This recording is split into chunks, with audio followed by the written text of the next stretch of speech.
Good morning, Brew Daily show. I'm Neal Freyman. And I'm Toby Howell. Today, the winter storm led to more flight cancellations than the pandemic. Then the rise of vibe coding has created a major vibe shift on Wall Street.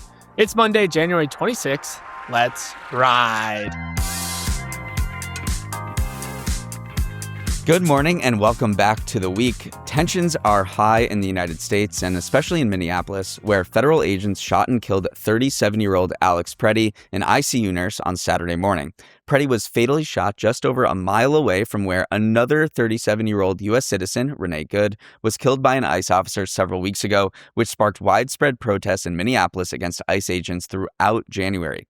Videos from the scene, which spread all over social media, contradicted the government's initial claims that Pretty was a domestic terrorist, and several Republican lawmakers called for an investigation into the shooting. In an interview with the Wall Street Journal, President Trump declined to say the officer did the right thing, as top officials claimed, and said they're, quote, reviewing everything. Minnesota CEOs are speaking out too, with over 60 business leaders of Minnesota-based companies from Target to United Health signing an open letter calling for, quote, the immediate de-escalation of tensions and asking state, local, and federal officials to work together to find real solutions. Every local professional sports team also signed the letter, including the Timberwolves, Lynx, Vikings, Wild, and Minnesota United. The pushback from corporate giants comes after hundreds of smaller businesses in the Minneapolis area also shut down as they back protests against ICE in their city. Meanwhile, this has greatly increased the odds of a government shutdown. Last week, the House passed bipartisan bills that would fund most of the government past the deadline, and it was expected to get through the Senate this week, avoiding a shutdown. But after the shooting, a number of Democratic senators said they wouldn't vote for a funding package that includes money for the Department of Homeland Security, which the House versions do. Republicans need 7 Democratic votes to pass the funding legislation, and it looks like those will be impossible to come by after what happened in Minneapolis. On Kalshi, the odds of a partial shutdown went from 11% before Saturday to 76% last night. It's going to be a tense week of deliberations to keep the government running past Friday, but that's looking unlikely as of now. If Toby and I sound a bit different this morning, it's because we're recording the podcast in our homes, our first ever bedroom pod. That's, of course, due to yesterday's winter storm, which closed our office today and probably changed up your routine too. Weather forecasters said it was going to be the big one, and it delivered. Winter Storm Fern unleashed heavy snow, sleet, and freezing rain from the southern Rockies to New England, impacting more than 200 million people. As of this morning, over 820,000 homes and businesses were without power, mostly in the south, as ice weighed down power lines. Travel ground to a halt. Literally, airlines canceled more than 11,000 U.S. flights for Sunday, the most for a single day since the start of the pandemic. At Reagan in D.C., all flights were axed on Sunday, nearly 90% at New York's LaGuardia, and close to half at Atlanta Hartsfield-Jackson, the world's busiest airport. And if you were stranded over the weekend, it might take a couple days to get back home, because already more than 3,000 flights have been canceled for Monday.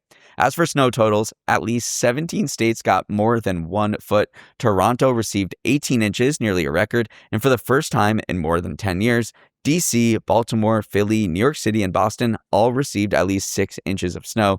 Toby, this was a monster, and its impacts are going to linger for at least a few days. I was looking at the satellite view of this storm, and Monster is putting it lightly. It is covering 40 states. The only state that looked like it was totally spared looked to be Florida, which of course Florida is spared. But even Florida and Georgia in the Panhandle region were getting temperature and tornado warnings. So even the southern states weren't fully spared. I want to dive into where the power industry is kind of how it's facing in this massive storm, because obviously when cold temperatures hit, power demands on the power grid go up dramatically. And who is stepping up to the plate right now? It's mostly, traditional fossil fuels like oil and natural gas. The largest grid operators were relying on natural gas for about 30% of their power yesterday, and that has caused this crazy spike in natural gas prices as well. Futures prices for natural gas jumped 70% in the US over the last week of trading, and it's only going to get worse as, gas producing parts of the United States are facing these really low temperatures, and demand is only going to keep spiking. Yeah, everyone was looking at Texas specifically. 5 years ago, there was this massive winter storm Uri that knocked out the power grid down in Texas, which is not connected to the grids elsewhere in the United States. So they had a lot of they did a lot of weatherization efforts in the past 5 years to beef up their infrastructure. And it seems like for the most part that held steady this time around. I was looking into some natural gas traders were also saying, how can we stay online during this crazy event? They were holing up in hotels to ensure that they still had connection to the Intercontinental Exchange so they could trade their natural gas future prices. So it was interesting that there was like a weatherization of the actual natural gas grid and the actual electric grid, and also the people that were trading on those exact things that were powering the grid as well. So Texas was definitely, people were looking, would they be able to handle this a little bit better? And it does seem like they are handling it a little better. And what was unique about this particular storm is that it did hit the south, and it hit certain states and cities that don't typically see a lot of cold weather, nasty weather, ice, snow, the like. So if you were in Nashville, the talk of the town was this new snowplow called Dolly Plowton, and she was part of a new fleet of snowplows that the city invested in. They have 5 new trucks. They cost about $350,000 a piece. Nashville has been growing like a weed over the past couple decades. There's a lot of Northerners coming down there to move, and they feel to live. And Nashville and other southern cities are not necessarily prepared. They don't have all the infrastructure that northern cities do to carry away the snow. And so just like an inch or two can kind of paralyze the city. So Nashville is investing, over millions of dollars here to improve their snow infrastructure. And meanwhile, in northern cities, they're only beefing up their tech to give people more accessibility and transparency into how this snow removal operation is going. I was absolutely glued to this website called Plow NYC. And did you see this, Toby? No, see, this is the difference between you and me. Continue your story, and then I have a little anecdote here.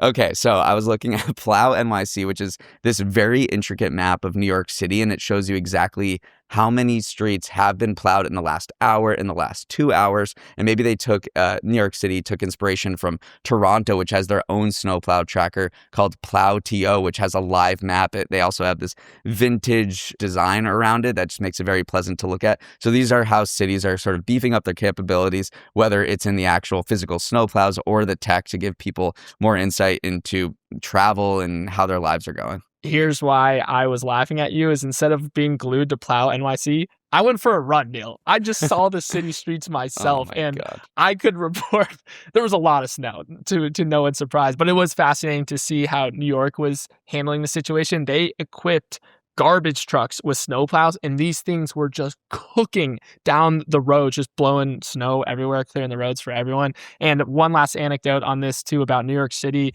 If you thought you were a kid and you got to sleep in, you had a big snow day coming up, not necessarily the case. The rise of remote learning has made it so that snow days don't really exist as they once did. You don't get the day off. You don't get to stay at home and sit, pop cocoa, and watch cartoons. You still got to log on because now the infrastructure is there to support remote learning. So Monday, you're not getting a day off from homework, kids. You actually are going to have to still go to school, even though it's probably going to be on your couch.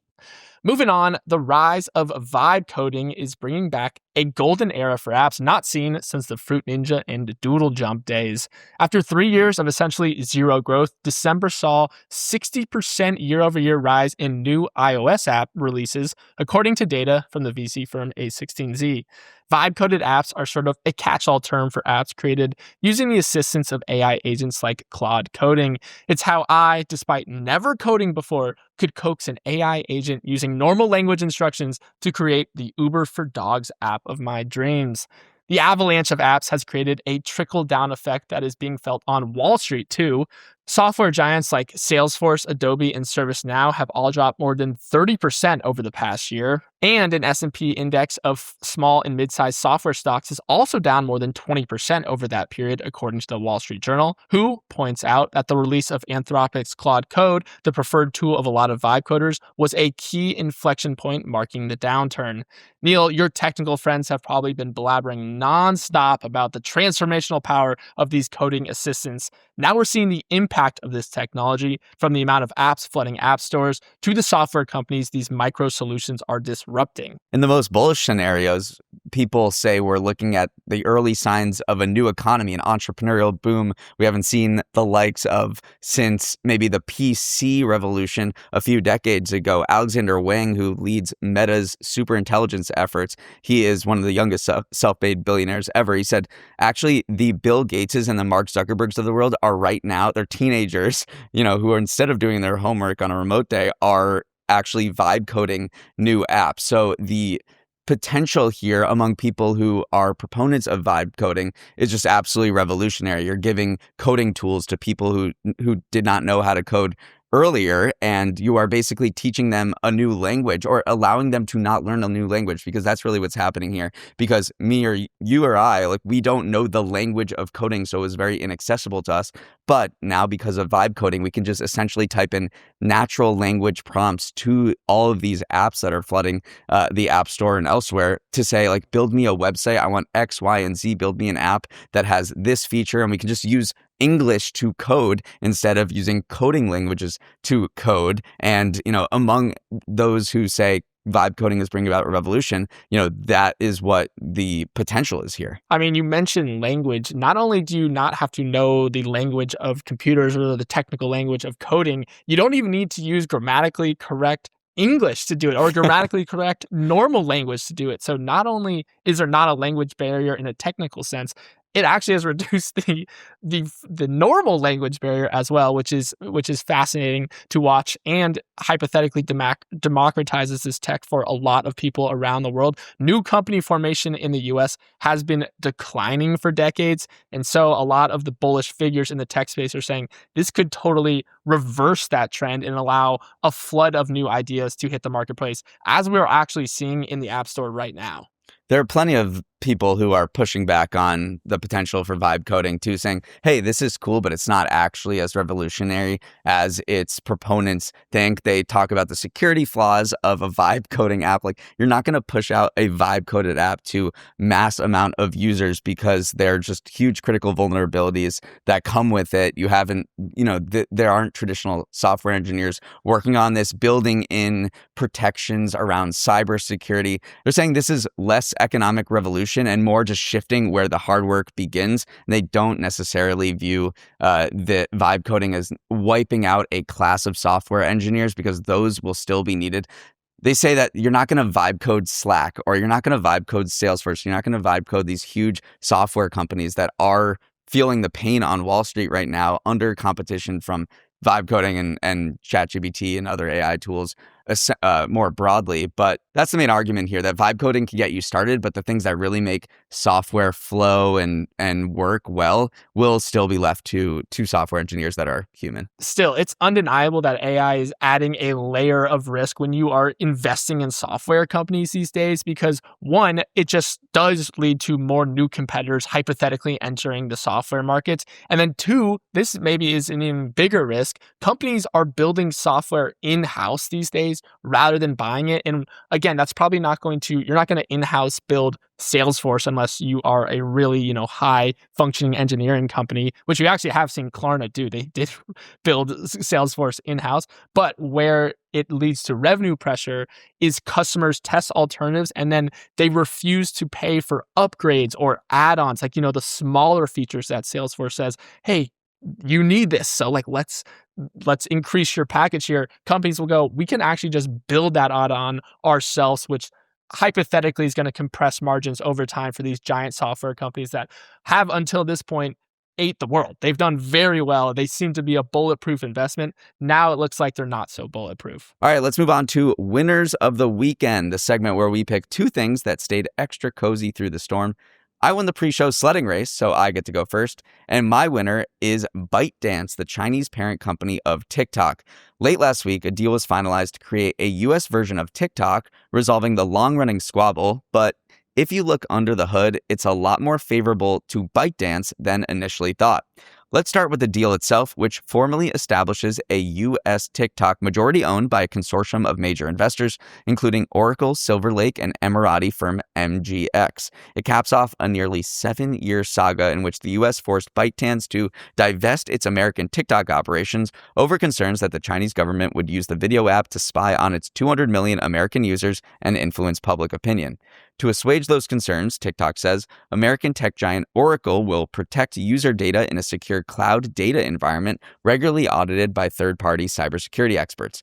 But here's where critics say ByteDance got one over the White House. TikTok's algorithm, considered the crown jewel of its entire business, will still belong to ByteDance, which is going to license it to the U.S. TikTok. And not only will ByteDance continue to own the algorithm, it will, quote, manage global product interoperability and certain commercial activities, including e-commerce, advertising, and marketing. Or in other words, they still control the app's core operations.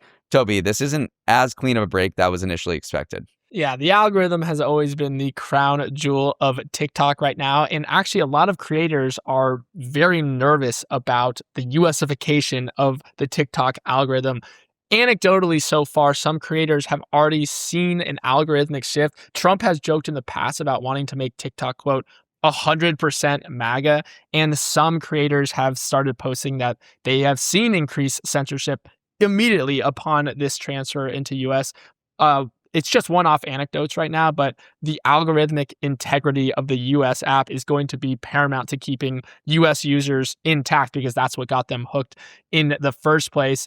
And then also, if you are TikTok USA, you kind of just got an annoying amount of security risk offloaded onto your plate. Now Oracle takes responsibility for US data storage. Oracle takes responsibility for compliance and regulatory assurances. It's whenever something might go amiss on a security front, we can't just blame Beijing, can't blame ByteDance anymore. Now the buck stops with Oracle, which maybe is more annoying than just having, TikTok be this Chinese-owned entity that you could always kind of say, oh, they have security issues. Now the buck stops with Oracle. Now, you're at Morning Brew Daily's social media whisperer. Like, where do you see TikTok going from here? What's its business prospects? I mean, actually, from a financial perspective, it's absolutely crushing it. It has 200 million users just in the US alone. ByteDance, more broadly, is going to post a $50 billion profit for 2025. That rivals Meta. So this company is doing really well from a financial perspective. But after this 7-year-long drama, are people still going to be using TikTok? It had this remarkable growth trajectory. And, some in the industry are saying, I think Instagram, once again, may have killed another app. Josh Kaplan, who's our friend who used to work at Morning Brew and is now very, very involved in the creator space, he gave an interview saying he thinks Instagram has a more robust ecosystem. YouTube has their Shorts program where you can bring people in and then use for long form as well. And he says that TikTok is just not as conducive to building that community. He says he doesn't hear people saying that they're TikTokers anymore. Like that term is maybe a relic of 2021 and 2022. So I think TikTok, even though it's been saved through this years-long process, I think still needs to figure out where it stands in the ecosystem, whether it held this commanding lead that it did. I really do think it comes down to, does feed behavior change? Do creator incentives change? Do monetization mechanics change under US ownership? Those things have proven pretty sticky despite maybe some cultural headwinds shifting more towards the Instagram and YouTubes of the world. TikTok is a very sticky app. Like everyone has gone down these doom scrolling rabbit holes. Like its algorithm is something that is extremely powerful for attention. If something messes with that, then I turn into a TikTok bear for sure. But if they continue to have this incredible attention, vacuuming algorithm, it's not going to go away anytime soon. Again, though, if algorithm shifts do happen, then it could be a pretty precipitous decline. Honestly, it could go down very quickly if people aren't getting the same sort of, dopamine fix that they were getting in the past. My winner of the weekend is Alex Honnold because, well, he's still alive, and that's sort of the ultimate win when scaling a 1,667-foot skyscraper with no ropes or harnesses. Honnold's urban free solo attempt of the Taipei 101 skyscraper went down Saturday night and was broadcasted semi-live on Netflix with a slight 10-second delay. He made the climb look easy. Even the middle 64 floors, which featured bamboo boxes that required 8 floors of overhanging climbing before balconies provided a reprieve. Viewing, however, was not so easy. Seeing Honnold up there with the wind buffeting him around led to instantly sweaty palms. At one point, he tried to high-five some kids through the glass, but they were too focused on their phones, prompting him to say, "Kids these days" live before continuing his ascent. He took a break to wave to his wife, too, who was watching indoors on the 60th floor. What makes the whole climb even more baffling was how little he was paid in context to how impressive the feat was. Honnold collected mid-six figures for putting his life on the line for Netflix, according to reports, which is a lot of money until you compare it to the over $90 million Jake Paul collected for getting his face rocked in his Netflix bout with Anthony Joshua. Neal, I'm never complaining about my fifth floor walk up ever again. So I watched this live. I did, and it was one of the more remarkable things I've ever seen. The most impressive thing. Like, it was astonishing to watch. Your heart was in your mouth for the first half hour. But then when he got up to the middle rungs and he was doing the same move over and over again, I honestly just was kind of looking at my phone. I just had these days, Neal, I just had complete confidence in him. And sometimes when the broadcast went completely silent, they had this setup where there were a few commentators and they just went completely silent, and it was just him. You heard a little of the wind, and he was just climbing and in the zone. Was just one of the most amazing things I've seen, and perhaps a vindication of Netflix's live strategy, where you really didn't know what was going to happen. This guy is on the face of a skyscraper, 1,000 feet up, and I don't know. I thought it was pretty incredible television. A few other details that I thought were pretty interesting. He does listen to music while he climbs, and the music he listened to was Tool. He loves like pretty heavy rock, which is to listen rock to. music. Yeah, rock right. music. He knows how long each of the songs is, and it helps him keep pace. I mean, he rocketed up this thing. 91 minutes is very fast, so he just used that to pace himself. Another really interesting detail was that this skyscraper, Taipei 101, was the home to a lot of, or surrounding it was a lot of New York New Year's Eve fireworks. So every single balcony, he would clean off his shoes, and that's because there was soot from the fireworks left over from New Year's, a few weeks ago, which I thought that was super interesting. And then the final detail that he was talking about during and after the climb was that it's very unusual for him to have a crowd watching him. Where he climbs El Capitan and other rock formations in the middle of nowhere with no one watching him. Here there were thousands of people watching him from down below, cheering him on. There were people also in the windows, which was like the craziest scene you've ever seen.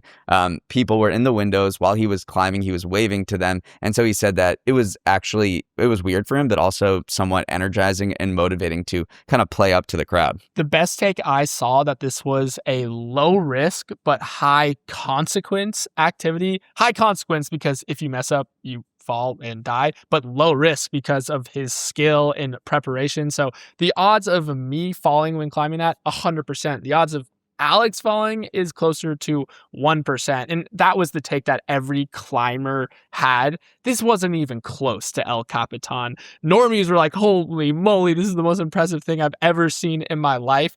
And then people were kind of posting some clips from Free Solo once again and going, you guys don't even understand. Like, this was a 1 in the difficulty scale compared to a 10 for El Capitan. So it really was kind of a walk in the park, as crazy as that might be to say. But for Alex Honnold, he's just built different. All right, it's Monday, so here's what you need to know to stay ahead in the week ahead.